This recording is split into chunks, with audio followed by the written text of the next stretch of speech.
नमस्कार साथियों, आज हम लोगों ने फिर से एनटीपीसी की एक नई सेट लाए हैं जो एग्जाम में पूछे गए प्रश्न है।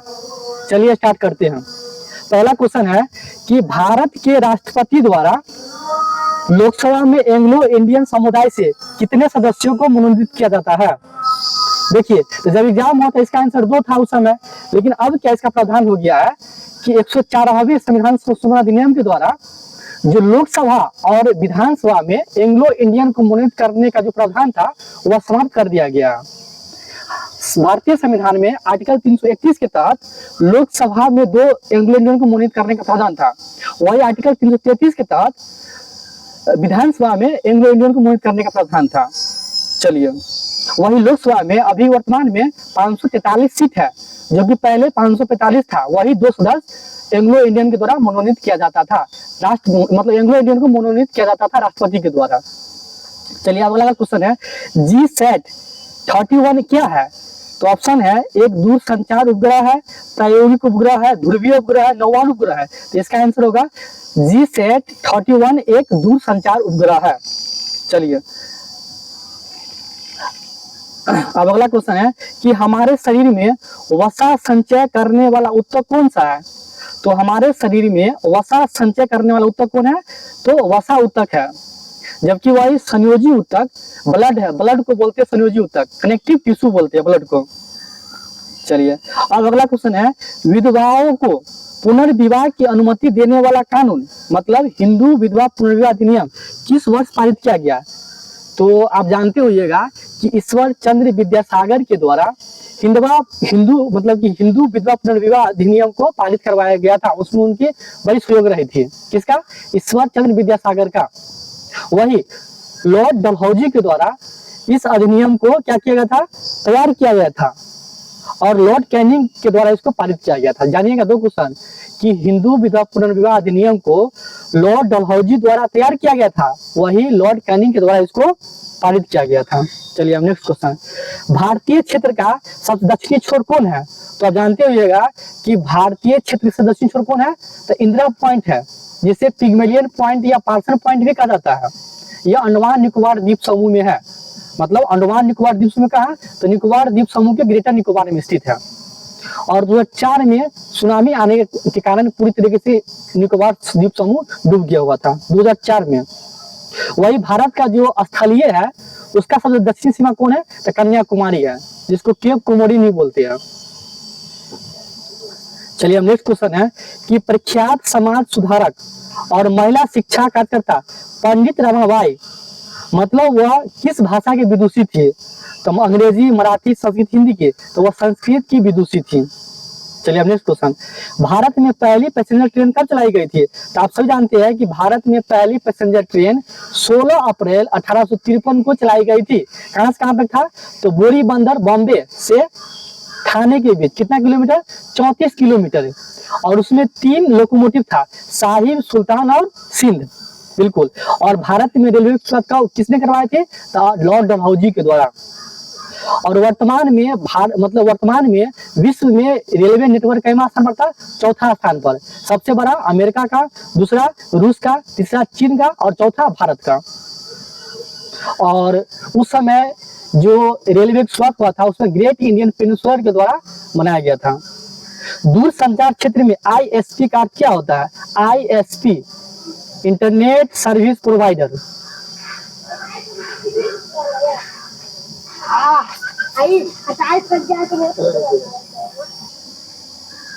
अब अगला क्वेश्चन है, न्यूटन की गति के प्रथम नियम का अन्य नाम क्या है। तो उसको जड़त्व का नियम भी कहते हैं या इनर्शिया, लॉ ऑफ इनर्शिया भी कहते हैं। भाई, तो न्यूटन का प्रथम नियम क्या है, तो न्यूटन का प्रथम नियम यह कहता है कि स्थिर वस्तु स्थिर अवस्था में रहती है। मतलब जो वस्तु स्थिर है तो स्थिर में रहेगी, या जो गतिशील है तो गतिशील अवस्था में रहेगी, जब तक इस पर कोई बाह्य बल काम न करे। यही गति की अवस्था में परिवर्तनों का जो विरोध करती है उसी को जड़त्व कहते हैं, मतलब इनर्शिया कहते हैं।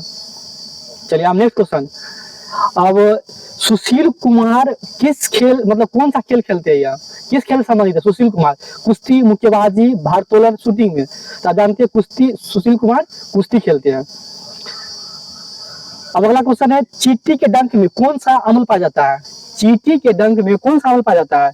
तो चींटी के डंक में फॉर्मिक अम्ल या उसी को मेथनोइक अम्ल कहते हैं, HCOOH इसको बोलते हैं, मेथनोइक अम्ल। अच्छा, जब चींटी का डंक जब मारा जाता है ना, तो उस समय उसको बेअसर कम करने के लिए हम लोग बेकिंग सोडा का प्रयोग करते हैं। चलिए नेक्स्ट क्वेश्चन, भारत में प्रथम ब्रिटिश प्रेसिडेंसी की स्थापना कहाँ की गई थी? तो सूरत में की गई थी।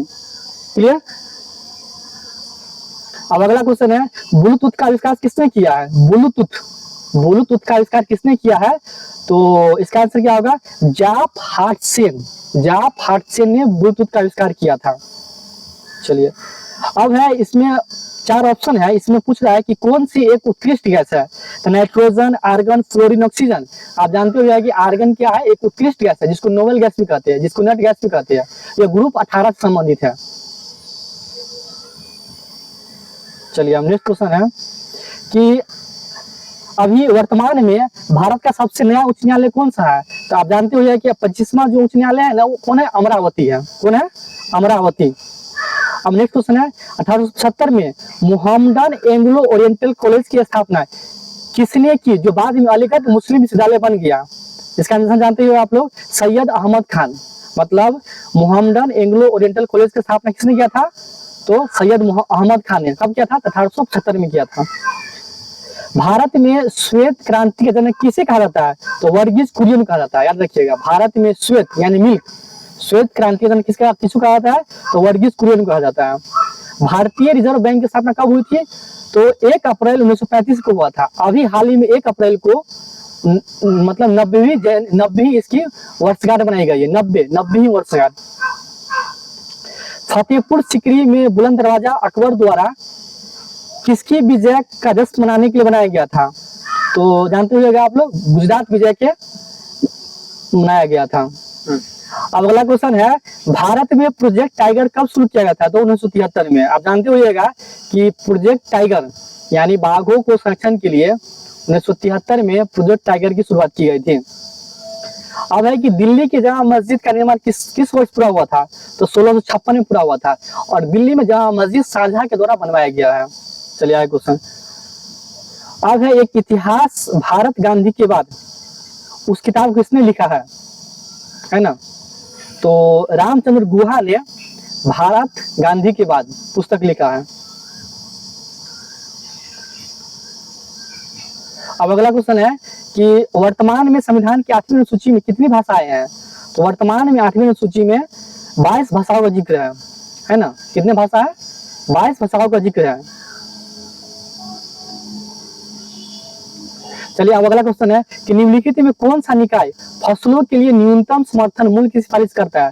तो इसका आंसर क्या होगा?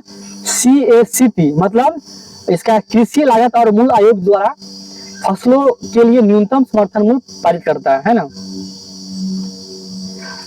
संयुक्त राष्ट्र सुरक्षा परिषद के गैर अस्थायी सदस्यों का कार्यकाल क्या है? तो 2 वर्ष है। आप जानते हैं कि संयुक्त राष्ट्र सुरक्षा परिषद में गैर अस्थायी सदस्यों का कार्यकाल कितना वर्ष है? 2 वर्ष है। टेक्सोल किस पौधे से प्राप्त होता है? तो टेक्सोल एक यव के पौधे से प्राप्त होता है। क्या? यव टेक्सोल। सांभर झील कहाँ स्थित है? तो सांभर झील राजस्थान में स्थित है और यह खारे पानी की झील है, सांभर झील। अब है मुफ्त और अनिवार्य शिक्षा का अधिकार अधिनियम संसद द्वारा किस वर्ष पारित किया गया था? 2009 में। आप जानते होइएगा कि 86वां संविधान संशोधन अधिनियम 2002 के द्वारा फंडामेंटल राइट यानी मौलिक अधिकार में 21 के ए में 6 से 14 वर्ष तक बच्चों के लिए मुफ्त एवं अनिवार्य शिक्षा व्यवस्था की गई थी और संसद द्वारा इसे 2009 में अधिनियम पारित कर करके इसको 1 अप्रैल 2010 से लागू किया गया है, जो कि स्कूलों में 6 से 14 वर्ष तक के बच्चों के लिए अनिवार्य और मुफ्त शिक्षा है। चलिए, 2011 की जनगणना के अनुसार भारत का लिंग अनुपात कितना है? तो आप जानते होइएगा कि 2011 के सेंसेक्स के अनुसार भारत का लिंग अनुपात 943 है और प्रति हजार पुरुषों